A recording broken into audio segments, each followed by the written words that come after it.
ന്യൂനപക്ഷ സ്ഥാപനങ്ങളെ ലക്ഷ്യമിട്ട് കേന്ദ്ര സർക്കാർ കൊണ്ടുവരുന്ന വിദേശ സംഭാവന നിയന്ത്രണ ഭേദഗതി ബിൽ ലോക്സഭയിൽ അവതരിപ്പിച്ചു. വിദേശ ഫണ്ട് ഉപയോഗിച്ച് വികസിപ്പിച്ച ആസ്തികൾ സർക്കാരിന് സ്ഥിരമായി ഏറ്റെടുക്കാൻ അനുവാദം നൽകുന്നതാണ് ബില്ല്. നിശ്ചിത സമയപരിധിക്കുള്ളിൽ FCRA ലൈസൻസ് പുതുക്കി കിട്ടാതിരിക്കുക, റദ്ദാക്കിയ ലൈസൻസ് പുനഃസ്ഥാപിക്കാതിരിക്കുക, നിലവിലെ ലൈസൻസ് സറണ്ടർ ചെയ്യുക തുടങ്ങിയ സാഹചര്യത്തിലായിരിക്കും ഇത്തരത്തിൽ ആസ്തികൾ ഏറ്റെടുക്കുക. ഏറ്റെടുക്കുന്ന ആസ്തികൾ സർക്കാരിന് വിൽക്കാനോ സർക്കാർ സ്ഥാപനങ്ങൾക്ക് കൈമാറ്റം ചെയ്യാനോ സാധിക്കും. എന്നാൽ ലൈസൻസ് ശരിയാക്കുന്നതിനുള്ള സമയപരിധി ബില്ലിൽ വ്യക്തമാക്കിയിട്ടില്ല.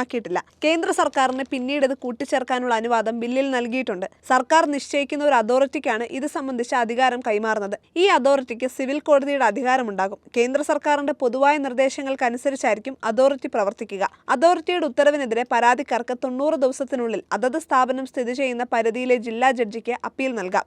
ഏറ്റെടുക്കുന്ന ആസ്തികളിൽ ആരാധനാലയങ്ങൾ ഉണ്ടെങ്കിൽ അതിന്റെ മതപരമായ സ്വഭാവത്തിൽ മാറ്റം വരുത്താതെ സർക്കാർ നിശ്ചയിക്കുന്ന സ്ഥാപനത്തിനോ വ്യക്തിക്കോ കൈകാര്യം ചെയ്യാൻ നൽകാം. പിന്നീട് നിശ്ചിത സമയത്തിൽ ലൈസൻസ് ലഭിച്ചാൽ തിരികെ കിട്ടും. വിദേശത്ത് നിന്ന് ലഭിക്കുന്ന ഫണ്ടിന്റെ സുതാര്യത ഉറപ്പാക്കാനും ശരിയായ വിനിയോഗം നടപ്പാക്കാനുമാണ് ഭേദഗതി വരുത്തുന്നതെന്ന് വ്യക്തമാക്കിക്കൊണ്ടാണ് കേന്ദ്ര ആഭ്യന്തര സഹമന്ത്രി നിത്യാനന്ദ് റായ് ലോക്സഭയിൽ ബില്ല് അവതരിപ്പിച്ചത്. കഴിഞ്ഞ ആഴ്ച ചേർന്ന കേന്ദ്ര മന്ത്രിസഭാ യോഗം ബില്ലിന് അനുമതി നൽകിയിരുന്നു. ഇതിനു പുറമെ FCRA ലൈസൻസ് ഉള്ള സ്ഥാപനങ്ങൾക്ക് വിദേശത്ത് നിന്ന് ലഭിക്കുന്ന ഫണ്ട് ഉപയോഗിക്കുന്നതിനുള്ള സമയപരിധി നിശ്ചയിക്കും. എന്നാൽ നിലവിൽ കേന്ദ്ര സർക്കാർ അവതരിപ്പിച്ച ബില്ലിൽ ഈ സമയപരിധി വ്യക്തമാക്കിയിട്ടില്ല. പിന്നീട് കൂട്ടിച്ചേർക്കുന്ന തരത്തിലാണ് ഇത് അവതരിപ്പിച്ചിരിക്കുന്നത്. റദ്ദാക്കിയ FCRA ലൈസൻസ് പുനഃസ്ഥാപിക്കാതിരിക്കുകയോ സറണ്ടർ ചെയ്യുകയോ ചെയ്താൽ മാത്രം വിദേശ ഫണ്ട് ഉപയോഗിച്ച് ആർജിച്ച സ്വത്തുക്കൾ താൽക്കാലികമായി സർക്കാരിന് ഏറ്റെടുക്കാമെന്ന നിയമത്തിനാണ് ഭേദഗതിയിലൂടെ കേന്ദ്ര സർക്കാർ മാറ്റം കൊണ്ടുവരുന്നത്.